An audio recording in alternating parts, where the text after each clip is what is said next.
Hello everybody and welcome to another UFC review. This is for UFC Fight Night Lineker vs Dodson at the Motor Center in Portland, Oregon. And pretty good card all in all, but we're going to get into it right now. The first fight, obviously in the prelims card because we all start with these, was between Elizeu Zaleski dos Santos, a name I didn't think I'd be able to pronounce the first time I said it just then, and Keita Nakamura. And Dos Santos won by decision, and for a very, very good reason. He landed. He was just dominant throughout the whole fight. It was a very, very good fight as well. Like Nakamura was landing some really good shots, but Dos Santos was managing to land more power shots, and he did manage to land a lot more, rock Nakamura quite a few times. Didn't manage to finish him, which he was hoping for, but it was a very, very close fight on some occasions. There was even a point where I think Nakamura actually had a rear naked choke, wasn't able to fully sink it in, and but there was even takedowns. The takedowns they landed on each other were even. I mean, it was a good fight. It was a really, really good way to start off the card. And Dos Santos says when first time I've seen him fight, so maybe he'll do just as good after this. Who knows? Then there was the second fight between Shamil Abdurakhimov, that was a really odd surname, Ramirez, and Walt Harris. And oh my god, this was such a boring fight. It was primarily stand up, which is not a bad thing, but they weren't really doing anything. And despite the fact that in many people's minds Walt did actually do more, Shamil won by split decision, and it was a really, really dumb decision. Really, really bad call. Sorry about my hair. And yeah, I just felt like Walt won. It was a really uneventful fight, and yeah, I don't really want to put more on it.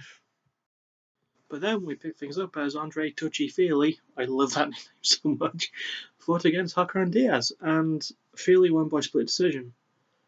This was a damn good fight. Like Feely is an underrated guy in my opinion. Like he's kind of bounced back and forth in his record in the UFC, but at least he hasn't lost twice in a row. It's just been like win loss, win loss, win loss, and win with this because he won by decision. I believe it was it was a unanimous decision, but it was a very, very close unanimous decision. I would have given it a split easily, to be honest, because I felt like Diaz did do enough to at least win a round, but it was a very close fight through and through, and it was a very, very exciting one. Not my pick for fight of the night. Speaking of which, this event didn't actually get a fight of the night, but it should have, and I'll get to why very, very soon. So yeah, it was a really good fight, really good performance from Feely. And a really good showing from Diaz as well, despite his loss. And then we get to the final fight in the prelim card between Luis Henrique da Silva and Joaquin Christensen, who's from Denmark. And da Silva won late in the second round by an armbar, if I'm not mistaken. Yeah, and it was a really, really, it was a great finish. Like for the first round, da Silva was landing more strikes and just landing more stuff all in all. So I'd easily give the first round to him, but throughout the second round there was a slight bit more wrestling, and there was a moment where I believe Christensen had Da Silva against the cage. And as Da Silva was backing away, he managed to switch around and managed to catch Christensen in an armbar. And it was just really beautifully done. Without any more choice, Christensen was forced to tap out. It was a really good performance from Da Silva. He got performance in for it, so he deserved that. But it was just like, I'd never seen an armbar pulled off like that before. There are many ways to pull off an armbar, and the only one that comes close in just how awesome and in style how it looked was when Ronda Rousey did it to Kat Zingano a couple of years ago. So, yeah, it just reminded me of that. It was a really, really good showing, and yeah, was that fight a couple of years ago? Maybe last year. I don't know. Anyway, moving on. We move on from that to the first fight on the main card, and it was kind of a surprising one. Louis Smolka against his original opponent was Sergio Pettis, but Pettis had to pull out due to an injury and was replaced by Brendan Moreno, who, last time I checked, was on the Ultimate Fighter. Now, obviously, when it comes to the Ultimate Fighter, they film and record it within the span of 3 weeks to about a month normally. So it was kind of weird, considering the series isn't over yet, but Brandon is in the UFC and he took this fight on short notice, and he won. Halfway through the first round, he managed to get a really, really good guillotine choke. stopped Louis Smolka's 4-fight win streak, which is a shame because I like Smolka a lot. He's a good fighter, and with his nickname of The Last Samurai, it's one of my favorite nicknames. But Brandon Moreno did a really good job with his finish. He managed to take it beautifully as well. Like he managed to get a really good mate with the guillotine choke and just switched it around. Managed to get both those legs around Smolka and submitted him. So it was a really good showing. And he got performance tonight for it, so you can't fault him. Next up is a fight I don't remember a lot about. It was Joshua Berkman, who is kind of a rubber band fighter. Like he wins some and loses some against a dude named Zach Otto.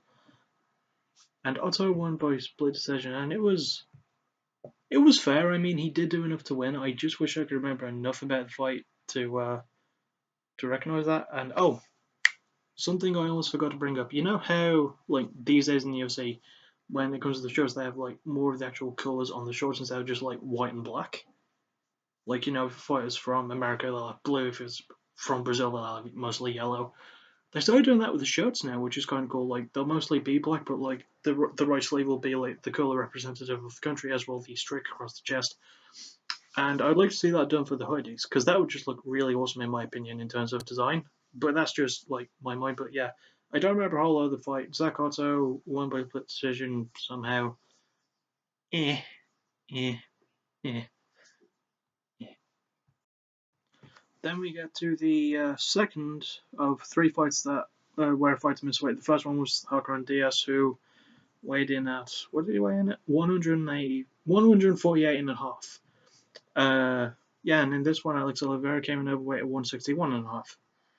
And he fought against Will Brooks, who I don't like very much personally, mostly because he beat Ross Pearson, and I like Ross Pearson a lot. But Will Brooks lost late in the third round by TKO. Basically, Oliveira did the smart thing of taking away Will's wrestling ability. He held him against the cage with really good clinch work, great striking all through, and late in the third round, he managed to land enough on Brooks to knock him down, and then finished him with a really good takeout ground pound victory. All the more power to him. But his actions after the fight was over were kind of like unnecessary. He started like giving it all this and that to Will. There was even a point where he actually took out his own mouthpiece and threw it at Will after he was stood back up. That is a thing that happened. I mean, okay, disgusting conduct is, it's a thing in any sport, but like, I just didn't really enjoy seeing it here. I mean, Alex Oliveira got the win, which is nice, but he shouldn't have done what he did afterwards, which is not nice. So, yeah. And finally, ladies and gentlemen, finally, we get to the main event between John Lineker and Dodson. This is the third and last fight to feature a fighter missing weight by half a pound. So, the less offensive weight cut on the list, as John Lineker came in overweight. And he won by split decision in an absolute back and forth war. There are a lot of debates over who should have won, like if Dodson won.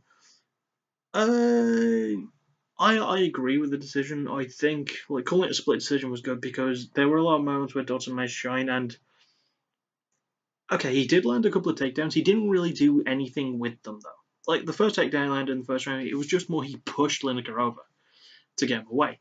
The second takedown, like he was on him for a bit, and then managed to do some stuff. Then, obviously, late in the fifth round, he managed to take his back. Almost like in a rear naked choke. Couldn't fully get it because Lineker was showing some oddly good submission defense. Like a lot of people see stand-up game because he just like swings wild hooks to the body and head, but they often forget that he's got really really good jiu-jitsu and defense on the ground as well. Even though the rear naked choke itself in question was standing up. Yeah, it was a really good call to give Lineker the win. I would have. It was a hell of a fight. It should have gone fight of the night, but as I mentioned, so sorry about that. Yeah, my brother just. Oh, about Jake. Yeah, here he comes again. That's right. I don't need to be in it. I'll ruin it with my voice. Yeah, you can obviously hear him outside. Yeah, as I mentioned, it was a really good fight. Should have got fight of the night, but no fight did for some bizarre reason. If one did, what? I think he called me a prick. I'm not really sure. And There's a reason you won't get me involved. I'm almost done. Like, could you let me say my fucking intro? No. Outro, I mean. No. You know what you I was in it. I'm leaving this on. I'm leaving this recorded. Like, you're in it now. Yeah, thank you. That's all I wanted. Anyway, that'll do it for this review. That was a lot better than I thought it would be. I'll see you all Friday for my Ultimate Fire review, and then maybe the day after that for my backtracking episode on Architects, if I've managed to listen to all their albums by then. So I'll see you all next time. Take care. Oh, God.